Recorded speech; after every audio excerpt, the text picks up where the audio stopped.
Everyone, this is Mr. Kasinga. In this video, we'll solve the equation. So we have this question, 2 to the power x equals to 8.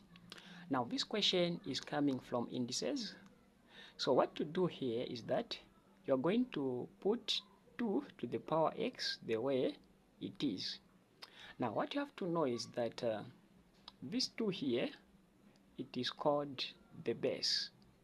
And this x there, it is called the power. It is called the power. So the idea now is to make them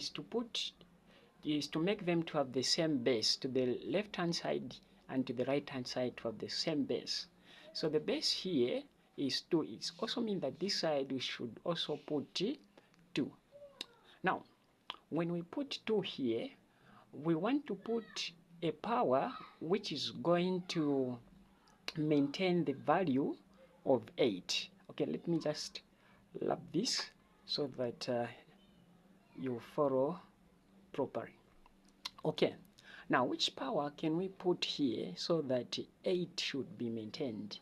So since here there is a power of 2, so we are going to use trial and error. You just put 2, 2, 2 like that. Then you start with the power of 1, power of 2, then power of 3, then power of 4. Since we don't know which number is going to represent 8.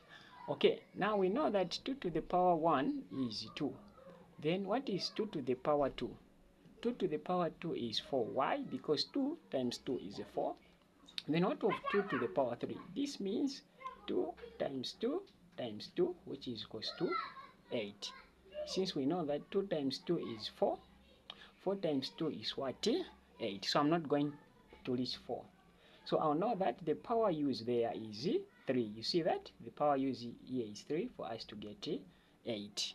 Okay. So the power used is actually a 3. Now let's continue solving. Okay. Now that the bases are same, you see here I have a base of 2 and here the base of 2. When the bases are same, it means that the powers are equal. It means that x will be equals to what? To 3. So x will be equals to 3. Now for the sake of my learners, I always tell them it's more like we have cancelled them, the bases, then what will remain is x equals to 3. So x is equals to what? To 3. But actually in the laws of indices, when the bases are same, just know that you equate the powers. And that is the final answer for this question. So thank you for